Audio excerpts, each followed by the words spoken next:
It's a time for more packages from China. Let's go.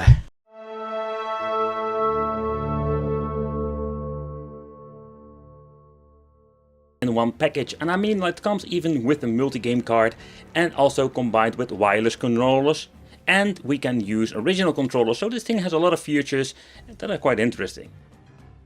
But for the people wondering, yep, you can also use the AV out functionality. So if you want to go on an old school retro television, you can do that on a CRT because we still have AV out. So I'm quite curious how the quality will be, and also will this thing has actually good gameplay. Because it's not emulation, but does it mimic the original system like back in the days? That is also something I'm curious about.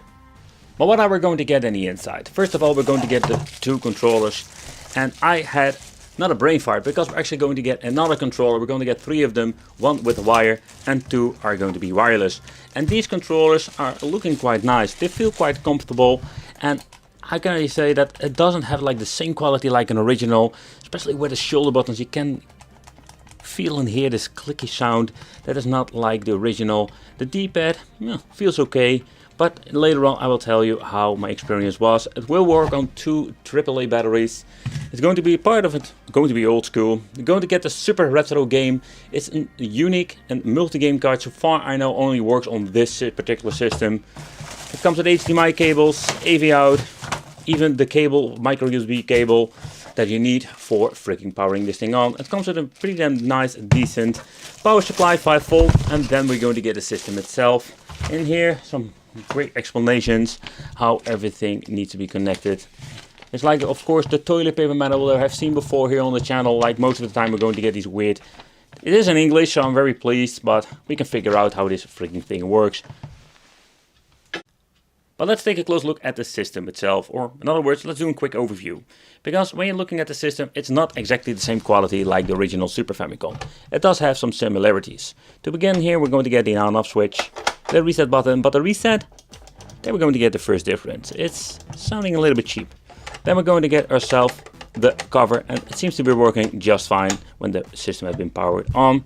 And here you can see like it has all the pins, so it needs to have support for all the games. Then we're going to get the 2 controller ports at the front, and at the back we're going to get some interesting options. Region switch, we're going to get AV out, HDMI out, here's the 5 volt DC in, and here we're going to find the option for the aspect ratio. So that's a quite interesting option. Sometimes you do find them on Famicoms, but not very often. Not at all. But when you're going to put them side by side with the original Super Nintendo, yeah, there you're going to see some differences. So on the picture, you don't see anything. But I'm going to tell you, like, one thing is the measurements.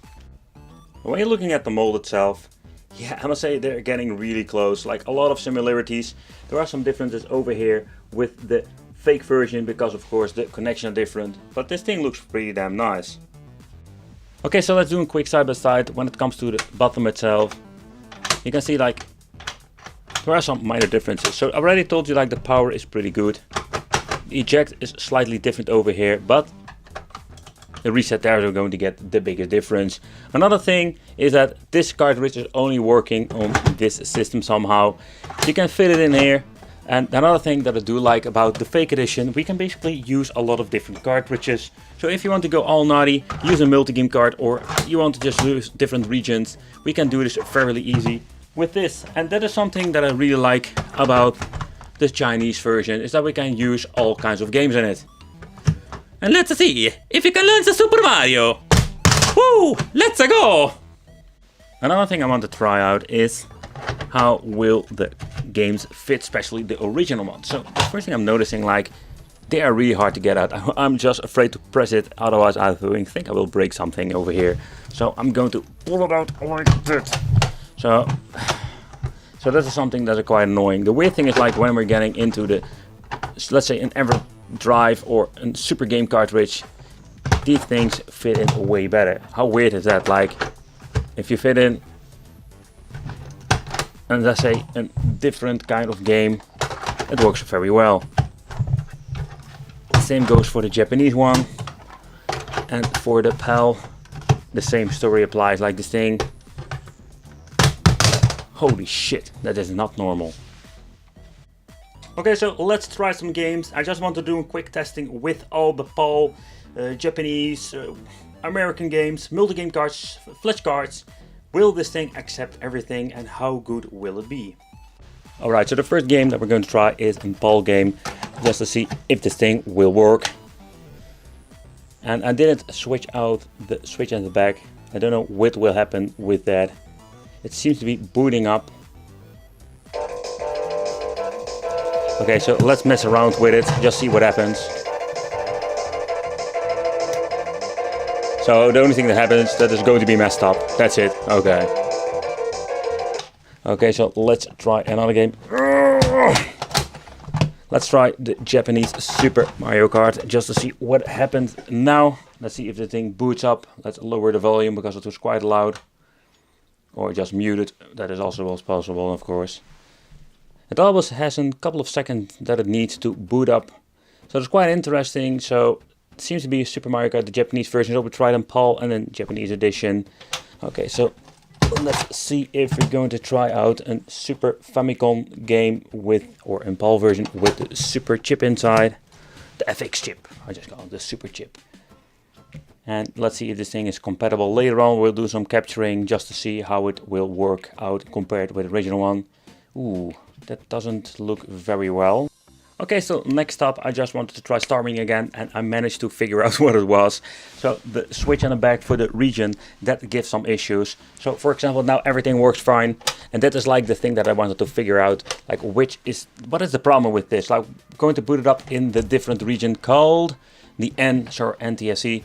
And when you're booting it up, you can see it's going to be completely messed up. So the region switch seems to be working just fine, but that is something you need to take consideration. It doesn't do it automatically, and you just need to do it yourself. See, this one ejects very well. Very nice. Okay, next up, let's try the flash card just to see if it boots up. Flash card, fascinating to see that it takes quite a long time to boot it up. And here you can see like it seems to be working just fine. So it has an option to basically also play the flash cards. And then we're going to get, of course, the final one. And the final one is going to be the Super Game Boy. Just see if it boots up with the Super Game Boy inside. Because I'm super curious about this. And here you can see also this boots up with the Super Game Boy.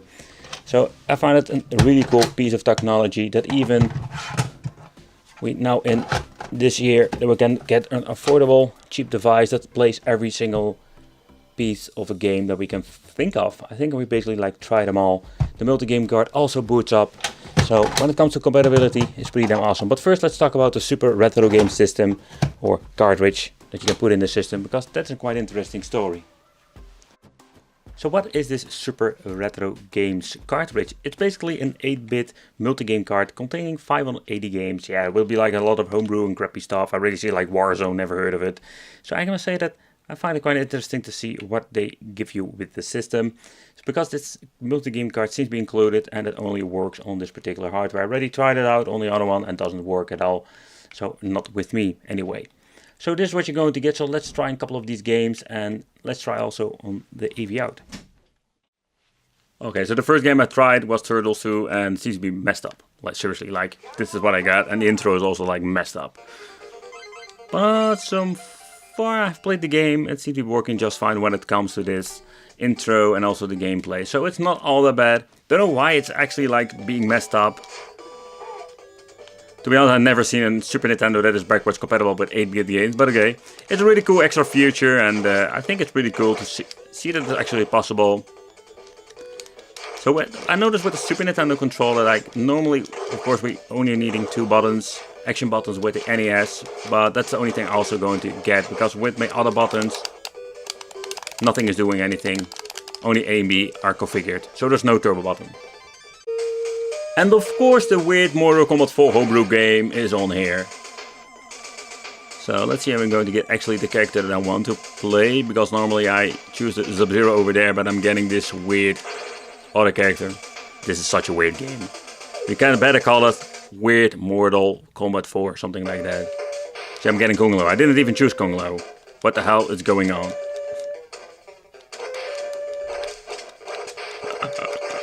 But so far I can see there are no glitches going on, so maybe it's a couple of particular games that will have issues. But okay, so the Super Retro games. If you want to see more of this card, which I can make a separate video about it, let me know in the comments. But for now, I just want to leave it with this. Otherwise, this video would be like 50 minutes long. Alright guys, so let's try the AVL function. And I must say that I was really pleased to see this because it works very well.